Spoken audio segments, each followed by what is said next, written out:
Ang pangalan ko ay Victoria Morgan at mas matanda ako ng 3 minuto kaysa sa kambal kong kapatid na si Tiffany. Pero ang 3 minutong iyon ay parang napakalaking agwat dahil sa pamilya namin si Tiffany ang golden child at ako naman ang laging nakakaligtaan. Lumaki kami sa isang elegante at modernong kondo sa Denver kung saan pinapatakbo ni Ma'am Nancy ang marketing empire niya gamit lang ang phone niya habang si Dad Douglas naman ay abalang nagko-code sa home office niya.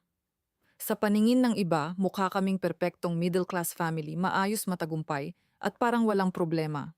Pero sa loob ng bahay na iyon, kathang-isip lang ang pagiging patas. Lahat napupunta kay Tiffany, designer clothes, ballet lessons, coding camps, at walang katapusang Instagram posts ni Mom tungkol sa paborito niyang anak.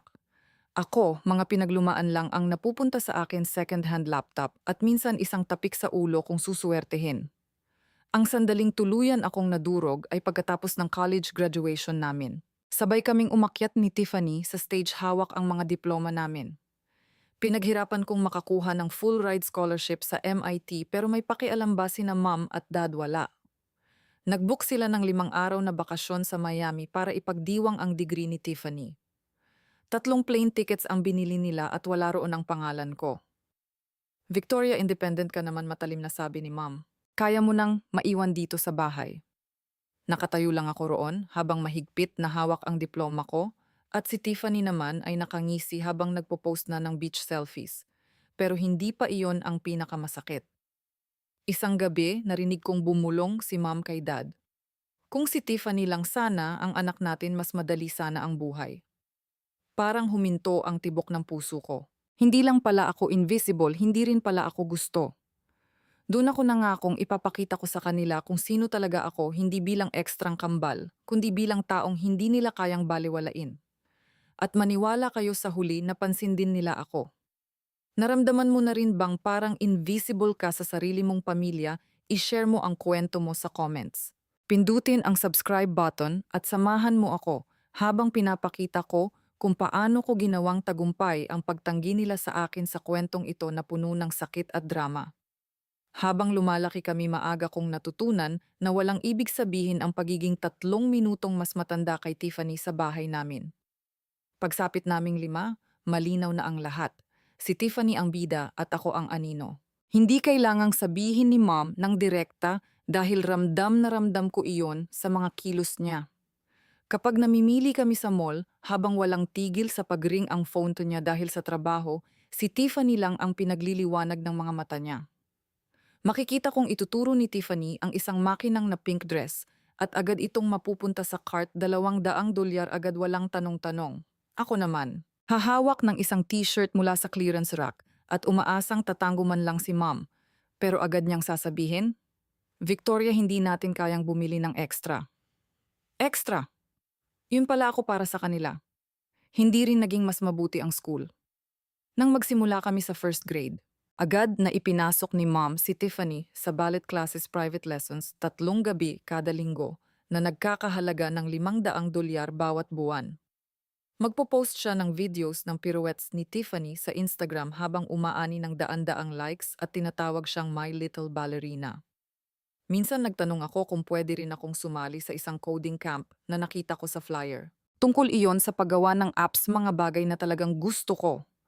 Hindi man lang halos tumingala si Nancy mula sa phone niya.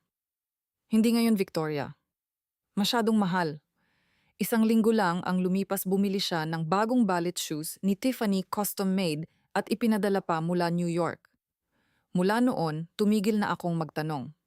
Sa halip, palihim akong gumagamit ng lumang laptop ni Dad at nanonood ng YouTube tutorials tungkol sa Python, tinuturuan ang sarili kong mag-code habang si Tiffany naman ay nagpa-practice ng mga ikot niya sa ballet. At si Dad, halos wala rin siyang naitulong. Ilang oras na nakakulong si Dad sa home office niya habang abala sa pagko-code para sa kung anong tech startup, halos hindi man lang ako napapansin. Noong minsang ipinakita ko sa kanya ang simpleng game na ginawa ko, isang medyo sablay na space shooter, saglit lang siyang tumingin bago bumaling kay Tiffany, nakakapasok lang, hawak ang bago niyang ballet trophy. Ayos iyan, Victoria. Walang gana niyang sabi bago tuluyang humarap kay Tiffany. Tiffany, ikuwento mo nga ang competition mo. Nakatayo lang ako roon habang unti-unting nagdidim ang screen ng laptop ko at pakiramdam ko, tuluyan na naman akong naglaho. Pagsapit ng middle school, lalo pang lumaki ang agwat namin. Sa ika-12 birthday ni Tiffany, binilhan siya ng bagong iPhone top model na rose gold na nagkakahalaga ng $1,000. Ako naman, refurbished na flip phone na halos hindi tumatagal ang battery. Sinabi ni Mom na mas practical daw iyon para sa akin, pero hindi maipaliwanag ng practicality kung bakit laman ng bawat Instagram story niya ang bagong phone ni Tiffany na may caption pang Proud Mom, Mom Moment, tuwing gabi. Iniscroll ko ang posts ni Mom at binibilang ang mahigit 50 pictures ni Tiffany, mga ballet recital school awards, lahat documented. Ako isang malabong litrato mula sa science fair na natabunan pa ng hashtags tungkol sa latest performance ni Tiffany. Ang school ang naging takas ko, pero kahit doon, nakasunod pa rin ang anino ni Tiffany. Noong 7th grade, sumali ako sa math club, umaasang doon man lang ako mapapansin. Gabi-gabi akong nagpupuyat sa pagsosolve ng equations para makapasok sa regional competition. Nang makakuha ako ng 75 sa isang exam, dali-dali akong umuwi dahil akala ko mapapansin na ako ni Mom. Nasa kitchen counter siya noon habang nag-isi-scroll sa phone niya. Mom, tingnan mo, highest score ako sa klase. Sabi ko habang ipinapakita ang papel ko. Saglit siyang tumingin, tumango, tapos agad bumaling kay Tiffany na kakapasok lang din. Tiffany, kumusta ang ballet rehearsal mo? Nakuha mo ba ng maayos ang solo mo? Naiwan ang papel ko sa counter na hindi man lang nahawakan habang masayang nagkukuwento si Tiffany. Kinuha ko na lang iyon at tahimik na umalis habang mabigat ang dibdib ko. Hindi lang sina Mom at Dad ang ganon, kahit mga teacher ikinukumpara kami. Noong 8th grade, gumawa ako ng robot para sa science fair, isang maliit na rover na kayang pumulot ng objects. Nanalo iyon ng first place at akala ko sa wakas may bagay na talagang akin. Pero pag uwi ko, nadatnan kong nasa phone si Mom habang ipinagmamalaki ang lead role ni Tiffany sa school play. Natural talaga siya. Malakas niyang sabi sapat para marinig ko mula sa may pintuan. Ang trophy ko ay naiwan lang sa desk ko at unti-unting inalikabok habang ang school play ni Tiffany ay nagkaroon ng buong Instagram album, 10 photos pa na puro heart emojis ang caption. Mas lumala pa noong high school. Sumali si Tiffany sa coding club hindi dahil gusto niya, kundi dahil maganda raw tingnan sa college applications. Halos hindi nga siya sumipot, pero nagbayad pa rin si Mom ng $2,000 para makadalo siya sa isang mamahaling tech camp sa Silicon Valley ng 1 linggo. Nagmakaawa akong makasama at ipinakita ko pa kay Mom ang portfolio ng mga apps na ginawa ko ng mag-isa. Victoria, okay ka na mag-aral sa bahay, sabi niya, habang nililinaw ang lalamunan niya at tapos na agad ang usapan. Kaya ginawa ko na lang iyon. Gabi-gabi akong nasa kwarto, nagko-code gamit ang luma kong laptop hanggang makagawa ako ng weather app na na-feature pa sa isang local tech blog. Ipinakita ko iyon kay Dad, umaasang kahit kaunting proud man lang ang makita ko sa mukha niya. Sinilip lang ni Douglas ang app ko bago nagsabing, sabi ng instructor ni Tiffany sa camp, may tunay siyang potential. Potential. Parang ako aksaya lang sa espasyo. Hindi na talaga tinatago ang favoritism nila. Noong 16 kami, binilhan si Tiffany ng bagong wardrobe para sa junior year, designer jeans, cashmere sweaters, halos $3,000 lahat. Ako naman, binigyan lang ng $20 gift card para sa thrift store. Tinawag iyon ni Nancy na budgeting, pero ibang kuwento ang ipinapakita ng Instagram niya si Tiffany na nakapost sa mga bagong outfit na may caption pang "My Fashionista". Pagkatapos noon, tumigil na akong tingnan ang mga posts niya. Masakit makita kung gaano nila kadaling burahin ang presensya ko, pero nagpatuloy pa rin ako. Noong junior year ko, nanalo ako ng State Science Award para sa isang machine learning project. Malaking bagay iyon, may local news coverage at isang makintab na plaque. Inimbitahan ko sina Mom at Dad dahil umasa akong baka sa pagkakataong iyon ay sumipot sila. Pero hindi sila pumunta. May ballet recital si Tiffany ng gabing iyon at nag-post pa si Mom ng video ng performance niya na may caption na "Couldn't be prouder". Naiwan lang sa backpack ko ang award ko na walang kahit anong banggit habang ang recital ni Tiffany ay ipinagdiwang pa ng family dinner na may steak wine at lahat ng magagarang handa. Ilang linggo matapos iyon, may nakita akong flyer para sa isang National Tech Workshop pasabay taong maipakita ang mga apps ko sa totoong developers. Nagmakaawa ako kay ma'am na payagan akong sumali $500 lang ang registration fee. Kapos tayo sa pera ngayon, sabi ni Nancy habang nakatutok pa rin sa phones niya. Kinabukasan, nagbayad siya ng $1,000 para sa bagong drama coach ni Tiffany para sa private lessons nito. Nakatayo lang ako roon habang lukot-lukot ang flyer sa kamay ko at lalo lang nagliyab ang galit sa loob ko. Ang sakit ng paulit-ulit na pagsasantabi sa akin para sa mga pangangailangan ni Tiffany ay naging apoy na nagtulak sa akin pero may mga sandaling mas malalim ang hiwang iniwan. Noong senior year namin, nakuha ni Tiffany ang lead role sa isang school play. Malaking production iyon na pinamunuan pa ng direktor na dati raw nagtrabaho sa Hollywood. Nagdesisyon si Ma'am na kailangan ni Tiffany ng bawat libreng minuto para sa rehearsal, kaya inabot niya sa akin ang listahan ng mga gawain sa bahay para makatulong. Ako ang naghuhugas ng pinggan, naglalaba at namamalengke para makapag-focus si Tiffany sa pagmememorya ng lines niya. Isang gabi, naghuhugas ako ng mga kaldero sa kusina habang si Tiffany ay nagpa-practice ng monologues niya sa sala at si Ma'am naman ay tinuturuan siya sa bawat salita. Victoria, hinaan mo matalim na sabi ni Nancy nang magkalansing ang mga plato. Kailangang mag-focus ni Tiffany. Baka ito na ang malaking break niya. Mahigpit kong kinuyom ang sponge habang iniisip kung bakit mas mababa ang halaga ng oras ko kaysa sa kanya. Nang gabing iyon, hindi ako makatulog. Bumaba ako para kumuha ng tubig habang paulit-ulit sa isip ko ang sinabi ni Mom. Tahimik ang kondo maliban sa mahihinang boses mula sa sala. Napahinto ako sa tuktok ng hagdan nang marinig ko ang boses ni Mom, mahina pero matalas. Douglas, kung si Tiffany lang sana ang anak natin, mas madali sana ang buhay, sabi niya. Halos mawalan ako ng hininga. Hindi man lang siya kinontra ni Dad. Oo, mahinang sagot ni Douglas, sobrang independent ni Victoria, hindi niya tayo kailangan gaya ni Tiffany. Pakiramdam ko dinudurog ang puso ko. Hindi lang pala nila ako nakakalimutan, isa pala akong pabigat na gusto nilang mawala.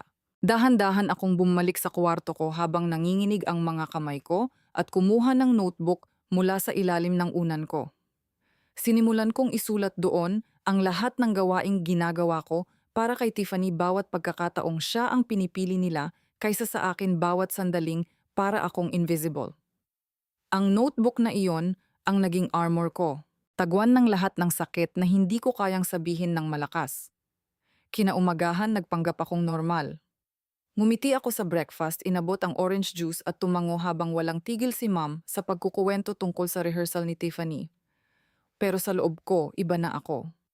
Paulit-ulit na umikot sa isip ko ang mga salitang kung si Tiffany lang sana. At sa bawat pagbalik nito ay mas lumalalim ang sugat. Tumigil na akong habulin ang approval nila at ibinuhos ko na lang ang lahat sa sarili kong mga pangarap. Pinasa ko ng mataas ang AP classes ko, naging leader ng coding club, at nakagawa pa ng app na na-feature sa isang national tech blog. Napansin iyon ng mga teacher ko. Tinawag ako ni Mr. Gary Simmons, coding teacher ko, na game changer sa harap ng buong klase. Pero pagdating sa bahay, si Tiffany pa rin ang sentro ng lahat dahil sa tinatawag nilang daan niya papunta sa kasikatan. Nanalo ako ng National Tech Scholarship na nagkakahalaga ng $10,000 para sa isang AI project tungkol sa urban planning, pero hindi ko sinabi kina Mom at Dad. Alam kong masyado silang abala sa paghatid kay Tiffany sa susunod nitong rehearsal. Ang pinakamasakit ay hindi lang ang hindi nila pagpansin sa akin, kundi ang mga kasinungalingang ginagamit nila para bigyang katwiran iyon. Sa isang parent-teacher conference, pinuri ni Mr. Simmons ang trabaho ko kay Nancy. Bihira ang talent ni Victoria, matatag niyang sabi. Tumango lang si Nancy habang pilit ang ngiti. Lagi naman siyang independent, sagot niya na parang sapat na paliwanag iyon para sa lahat. Pagkatapos narinig ko siyang may kausap sa phone. Si Tiffany ang may tunay na karisma, sabi ni Nancy. Si Victoria laging nakatutok sa computer niya, walang extraordinary doon. Nakatayo ako sa labas ng office niya habang nakakuyom ang mga kamao ko at iniisip kung paano niya ako kayang maliitin matapos marinig ang mga sinabi ni Mr. Simmons. Hindi na iyon simpleng kapabayaan. Para bang wala talaga akong halaga sa kanila. Isang gabi, tuluyan na akong napuno.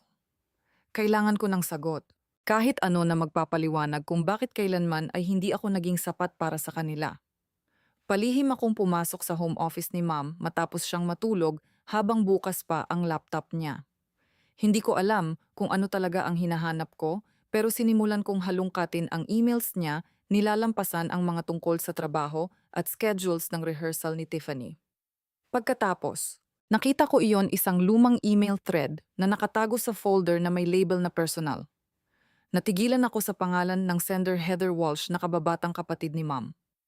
2 beses ko lang yata narinig ang pangalan niya noon at laging may halong galit sa boses ni ma'am kapag nababanggit siya. Luma na ang mga emails pero puno ng tensyon tungkol sa pagiging unfair at favoritism. Sumulat si Heather kay Nancy Bulagka sa paraan ng pagtrato mo kay Victoria. Hindi iyon patas? Napakalamig naman ng sagot ni ma'am. Layuan mo ang pamilya ko, Heather. Wala kang alam. Doon nagtapos ang thread, wala nang kasunod na replies. Bumilis ang tibok ng puso ko. May tita pala akong nakakakita sa sakit ko, isang taong itinulak ni ma'am palayo dahil lang sinabi nito ang totoo. Nakatitig lang ako sa screen habang magulo ang isip ko. May lumang address, si Heather sa Boulder, 1 oras ang layo mula Denver. Mabilis ko iyong isinulat habang nanginginig ang mga kamay ko. Sa unang pagkakataon, nakaramdam ako ng pag-asa hindi para sa pagmamahal ni na mom at dad, kundi para sa posibilidad na may isang taong tunay na makakakita sa akin. Hindi ko kilala si Heather pero alam kong kailangan ko siyang hanapin. Ang email na iyon ang naging lifeline ko daan palabas sa kasinungalingang wala akong halaga. Isinara ko ang laptop, bumalik sa kwarto ko at itinago ang address sa notebook ko. Hindi ko alam kung ano ang susunod pero alam kong hindi na ako nag-iisa. Binago ng pagkakatuklas ko sa email ni Heather ang lahat. Noong weekend na iyon, habang nasa rehearsal na naman sina Ma'am at Tiffany, sumakay ako ng bus papuntang Boulder, 1 oras mula Denver. Nanginginig ang mga kamay ko habang mahigpit na hawak ang piraso ng papel na may address ni Heather at malakas ang tibok ng puso ko dahil sa kaba at pag-asa. Paano kung wala rin siyang pakialam? Paano kung katulad lang din siya ni Ma'am? Pinilit kong itulak palayo ang mga takot na yon habang kumakatok sa pinto ng isang maliit pero maaliwalas na bahay na may maayos na front yard. Isang babaeng nasa late 30s ang nagbukas ng pinto, maikling brown hair, mababait na mata at may hawak na coding textbook. Ikaw siguro si Victoria, sabi ni Heather sa malumanay pero siguradong boses na parang inaasahan niya na akong darating. Tumango ako habang naninikip ang lalamunan ko at agad niya akong niyakap nang mahigpit at puno ng init na para bang matagal na niyang hinahanap ang nawawalang bahagi ng sarili niya. Ang loob ng bahay ni Heather ay kabaligtaran ng malamig naming kondo. Punong-puno ng coding manuals at sci-fi novels ang mga bookshelf niya. May laptop na nakabukas sa kitchen table katabi ng isang umuusok na coffee mug. Pinaupo niya ako, tinimplahan ng tsaa at tinanong tungkol sa buhay ko, hindi lang tungkol sa school, kundi tungkol sa totoong ako. Ibinuhos ko ang lahat sa kanya, ang favoritism ni mom, ang pagiging walang pakialam ni dad, at ang mga gawaing bahay na ako ang gumagawa para lang makasunod si Tiffany sa mga pangarap niya. Ganyan na talaga si Nancy noon pa, sabi ni Heather, habang mabigat ang boses niya sa panghihinayang. Noong mga bata pa kami, gusto niya palaging siya ang bida. Kinontra ko siya sa paraan ng pagtrato niya sa'yo kaya tuluyan niya akong pinutol sa buhay niya. Ilang taon na niya akong hindi kinakausap. Tahimik akong nakaupo habang lumalamig ang tsaa ko at unti-unting naiintindihan na hindi lang ako ang binura ni ma'am. Binura rin niya ang kahit sinong sumusubok magsabi ng totoo sa kanya. Hindi lang basta nakinig si Heather, naging mentor ko siya. Isa siyang freelance programmer para sa mga startups at nakita niya ang potensyal ko na kailanman ay hindi nakita ni ma'am. May tunay kang talento, sabi niya, habang tinitingnan ang weather app ko sa laptop niya. Sinimulan niya akong turuan ng advanced coding, Python frameworks, machine learning tools, mga bagay na online ko lang dating nababasa. Tuwing weekend, magkasama kaming nagde-debug ng code sa home office niya habang nagtatawanan sa mga rookie mistakes ko. Sa unang pagkakataon, may naniwala sa akin nang hindi ko kailangang magmakaawa para mapansin. Isang hapon matapos naming matapos ang isang mahirap na algorithm, inabot ni Heather sa akin ang maliit na kahon. Nang buksan ko iyon, may key fob sa loob na may Tesla logo. Model 3 iyan. Sabi niya, habang itinuturo ang isang makinis na puting kotse sa labas. Para sa'yo, Victoria. Para sa sarili mong landas. Nangilid ang luha ko hindi dahil sa sakit, kundi dahil sa tiwalang ibinigay niya 40,000 dolyar halaga ng tiwalang kailanman ay hindi ibinigay sa akin ni na mom at dad. Iniwan ko muna ang Tesla sa bahay ni Heather dahil hindi pa ako handang dalhin iyon sa kondo namin. Sa halip, kumuha ako ng part-time job sa isang tech library malapit sa school kung saan tumutulong akong mag-organize ng coding workshops para sa mga bata at nagsasaayos ng mga libro tungkol sa AI. Maliit lang ang sahod, mga $100 kada linggo, pero binigyan ako nito ng pakiramdam ng independence. Tuwing gabi, doon ako gumugugol ng oras sa pagdidisenyo ng bagong AI project tungkol sa pag-optimize ng energy use sa mga lungsod. Tinulungan ako ni Heather na mas mapaganda iyon at ipinasa ko ito para sa isang National Science Scholarship. Nang dumating ang acceptance letter, $20,000 at isang slot sa research program, pakiramdam ko lumilipad ako sa sobrang saya. Ipinakita ko iyon kina mom at dad habang nasa hapagkainan kami at marahang itinulak ang sulat sa gitna ng mesa. Ayos iyan, Victoria, sabi lang ni Nancy habang nakatingin pa rin sa phone niya. Tiffany, kumusta na ang play mo? Ngumisi si Tiffany at agad nagkuwento tungkol sa bago niyang role. Tumango lang si Dad at halos hindi man lang tumingin sa akin. Tinupi ko na lang ang sulat at tahimik na umalis matatag ang puso ko pero hindi na nagulat. Hindi na ako pinipigilan ng pagiging walang pakialam nila. Nagpatuloy ako sa pagtatrabaho, pinagsasabay ang school, ang trabaho sa library at ang weekends kasama si Heather. Unti-unting napapansin ang AI project ko. Tinawag pa iyon ng isang tech blog na groundbreaking at umabot sa 1,000 downloads. Isang araw pagkatapos ng klase, tinawag ako ni Mr. Simmons. Victoria, malayo ang mararating mo, matatag niyang sabi. Huwag mong hayaang may magsabing iba. Tumango ako habang mahigpit na hawak ang backpack ko. Pero pag uwi ko sa bahay, si Tiffany pa rin ang sentro ng mundo nila. Binayaran na naman ni Mom ang isa pang drama coach niya $2,000 para sa private lessons habang ang pangalan ko sa isang tech magazine ay hindi man lang napansin. Si Dad naman ay nakatutok pa rin sa laptop niya habang may kung anong binubulong tungkol sa trabaho. Nakakabingi ang pananahimik nila pero hindi na ako nito kayang sirain. Ang mga itinuro ni Heather, ang Tesla Key at ang scholarship ko ang naging lakas ko. Sa bawat pagpunta ko sa Boulder, mas lalo kong nararamdaman na lumalakas ako. Ang bahay ni Heather ang naging ligtas kong lugar, isang tahanang pwede akong maging totoo nang hindi kailangang ipaglaban iyon. Madalas niyang ikwento kung paano siya nakawala noon sa anino ni Mom at kung paano niya binuo ang sarili niyang buhay bilang isang coder.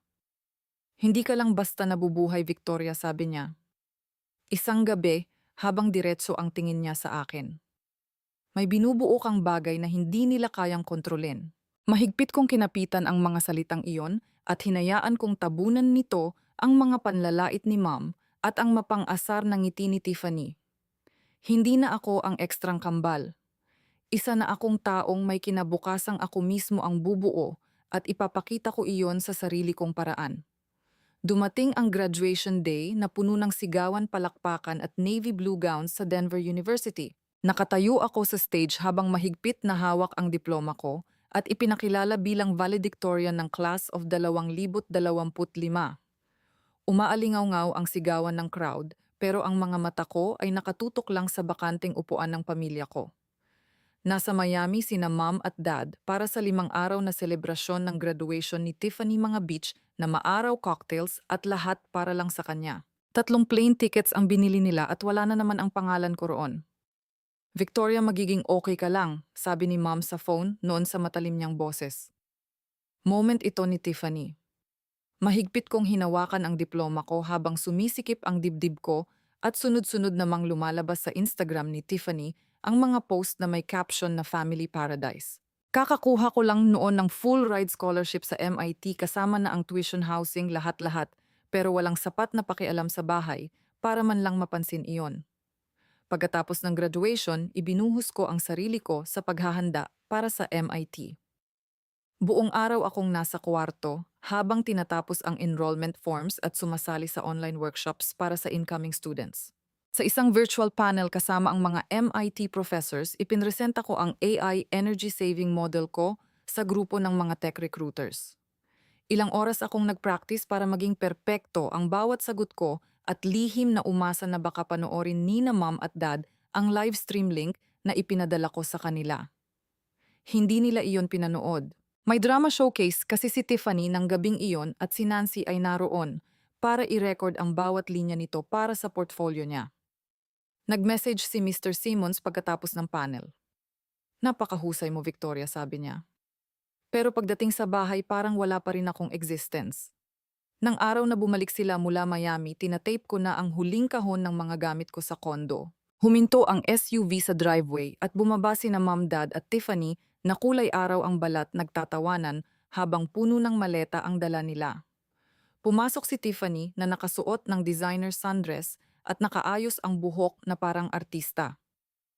Napansin agad ni Mom ang Tesla Model 3 na nakaparada sa labas, regalo ni Aunt Heather na hindi ko pa nababanggit sa kanila. "Kaninong kotse iyan?" Matalim niyang tanong. Inikot ko ang Tesla key fob sa daliri ko habang kalmado ang boses ko. "Akin," sagot ko. "Regalo ni Aunt Heather para sa graduation ko." Biglang tumahimik ang buong bahay. Kumuyom ang panga ni Nancy habang mabilis niyang dinampot ang phones niya. Nanlaki ang mata ni Dad at si Tiffany naman ay napasinghal ng may halong inggit at pangmamata. Agad, tinawagan ni Nancy si Heather at naka-speaker pa bago pa ako makapagsalita. "Heather, si Nancy ito," sabi niya, habang nanginginig sa galit ang boses. $40,000 na kotse. "Seryoso ka ba?" Kumalma, ngunit matatag ang boses ni Heather mula sa kabilang linya. "Nancy, ibinigay ko iyon sa taong pinaghirapan iyon. Deserve iyon ni Victoria." Namula sa galit ang mukha ni Mom. Kailangan din ni Tiffany ng kotse. May mga college audition siya. Halos matawa ako sa sinabi niya. Si Tiffany, nakagagaling lang sa bakasyon sa Miami at balot ng designer clothes, ay kailangan pa raw ng kotse. Hindi natinag si Heather. "Naibigay mo na kay Tiffany ang lahat, Nancy. Ilang taon mo nang ginawang invisible si Victoria." Biglang natapos ang tawag habang nanginginig sa galit ang kamay ni Mom at mahigpit pa rin ang hawak niya sa phone niya. Lumapit si Dad at mahina siyang nagsalita. "Victoria, sobra naman ang kotse na iyan," sabi niya. "Magagamit sana iyon ni Tiffany sa acting gigs niya. Mas fair iyon." Tinitigan ko siya habang bumibilis ang tibok ng puso ko, pero buo na ang desisyon ko. "Akin ang kotse," matatag kong sabi na parang pumutol sa katahimikan ng buong silid. Pinaghirapan ko ito. Kumislap sa galit ang mga mata ni Nancy. "Huwag kang maging selfish," matalim niyang sabi. "Pamilya tayo. Kailangan mong suportahan si Tiffany." Dahan-dahan akong yumuko sa bag ko at inilabas ang isang envelope. "Ito ang MIT scholarship ko," sabi ko habang itinutulak iyon sa mesa. "Full ride, tuition, housing, lahat covered. Aalis ako next week." Bumuka ang mga bibig nila pero walang lumabas na salita. Nahulog pa ang phone ni Tiffany sa kamay niya habang nawawala ang mapang-asar niyang ngiti. Pero hindi pa ako tapos. Noong gabi, bago iyon, ilang oras kong ginawa ang isang LinkedIn post kung saan ibinuhos ko ang lahat ng katotohanan, ang favoritism ni Mom, ang pagiging walang pakialam ni Dad, at ang lahat ng gawaing bahay na ginawa ko para lang magningning si Tiffany. Pinindot ko ang post button sa phone ko nang hindi nanginginig ang kamay ko. "Tingnan ninyo ang feeds ninyo," sabi ko habang nakatitig kay Mom. Nandoon lahat kung paano ninyo pinili si Tiffany kaysa sa akin sa bawat pagkakataon. Pagkalabas ng post, mabilis itong kumalat. Mga kaklase ko, teachers pati coworkers ni Mom ay nagkomento at kinuwestiyon ang malinaw niyang favoritism. Sunod-sunod ang pag-vibrate ng phone ni Nancy habang namumutla siya sa pagbabasa ng backlash. "Victoria, paano mo nagawa ito?" Mahina niyang tanong habang nababasag ang boses niya. Nakatitig lang si Tiffany habang unti-unting nawawala ang kumpiyansa niya. Sinubukan magsalita ni Dad, mas mahinahon ang tono niya ngayon. "Victoria, hindi namin sinasadyang saktan ka," sabi niya. Akala namin mas kailangan kami ni Tiffany. Umiling ako habang matatag ang boses ko. Hindi ninyo ako naisip kahit minsan. Kinuha ko ang bag ko habang nasa bulsa ang Tesla key at dumiretso ako sa pinto. Sumigaw si Tiffany mula sa likod ko, matalim ang boses. Aalis ka na lang. Ano feeling mo mas magaling ka na kaysa sa amin? Humarap ako at sinalubong ang tingin niya. Hindi sagot ko. Alam ko lang na hindi ko na kailangan na mapansin ninyo ako. Lumabas ako ng bahay habang nagsasara ang pinto sa likod ko at naiwan pa rin ang mga maleta nila sa driveway. Hindi na ako lilingon pa. Papunta na ako sa buhay na ako mismo ang bumuo. Umalis ako sa Denver isang malamig na umaga ng Agosto habang marahang umaandar ang Tesla papuntang Boston. Sumunod si Aunt Heather gamit ang luma niyang hatchback at ang presensya niya sa rearview mirror ko ay paalala na hindi na ako nag-iisa. Humahaba ang highway sa harapan ko at sa bawat milyang nalalampasan ko, mas lalo kong iniiwan ang kondo kung saan para akong invisible at mas lumalapit sa kinabukasang ako mismo ang gumawa. Pagdating ko sa MIT, buhay na buhay ang campus mga coder na nakatutok sa laptops nila researchers na nagsusulat sa whiteboards at mga ideyang tila nagliliyab sa paligid. Inayos ko ang sarili ko sa maliit kong dorm room na may desk na puno ng textbooks at nakaramdam ako ng matinding kalayaan. Sa unang pagkakataon, hindi na ako anino ni Tiffany. Ako na si Victoria handang gumawa ng sarili kong landas. Ang mga klase sa MIT ay parang ipo-ipo, walang tigil na halo ng algorithms at puyat na coding sessions. Buong-buo kong ibinuhos ang sarili ko roon nagde-debug ng neural networks kasama ang mga kaklaseng nakikita ako dahil sa trabaho ko at hindi dahil sa nakaraan ko. Isa sa kanila si Cassandra Holt, isang computer science major mula Seattle na naging pinakamalapit kong kaibigan. Madalas kaming magkape sa pagitan ng lectures habang nagpapalitan ng ideas sa ibabaw ng maiinit na mugs. Parang rockstar ka, sabi ni Cassandra isang hapon habang ipinapakita ko ang latest app ko, isang tool para sa pag-optimize ng public transit routes. Napatawa ako at pakiramdam ko mas magaan ang puso ko kaysa sa mga nakaraang taon. Sa piling niya, hindi ko kailangang ipaglaban ang lugar ko. Natural lang akong nabibilang. Magkasama kaming nagpupuyat sa library habang nagko-code hanggang madaling araw o minsan naman ay umaakyat sa rooftop ng dorm para panoorin ang liwanag ng Boston skyline habang nangangarap ng startups na kayang baguhin ang mundo. Samantala sa Denver, parang rocket na sumabog ang LinkedIn post ko. Umabot iyon sa libu-libong views. Daan-daang shares at comments mula sa mga kaklase professors at kahit mga estranghero. Hindi ka mapipigilan, sabi ng isa. Dapat mahiya ang pamilya mo, sabi naman ng isa pa. Ibinahagi rin iyon ni Mr. Simmons, ang coding teacher ko noong high school, at nilagyan ng caption na, "Laging espesyal si Victoria."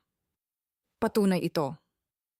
Umabot ang post hanggang sa professional circle ni Mom, mga coworkers, clients at maging boss niya na nagdulot ng mga bulungan sa opisina nila. Si Cassandra ang laging nagbibigay sa akin ng updates habang nanlalaki ang mga mata niya sa mga bagong reaksyon. Grabe na ang pag-call out sa mom mo, sabi niya na may halong amusement at pagkagulat. Hindi ako natuwa sa nangyayari. Pero may tahimik akong kapanatagan na lumabas na ang katotohanan at hindi na nakakulong sa notebook ko. Isang buwan matapos magsimula ang klase sa MIT, nag-vibrate ang phone ko dahil sa text ni Mom. "Victoria, pwede ba tayong mag-usap?" sabi ng message niya sa tonong mas malambot kaysa sa nakasanayan ko.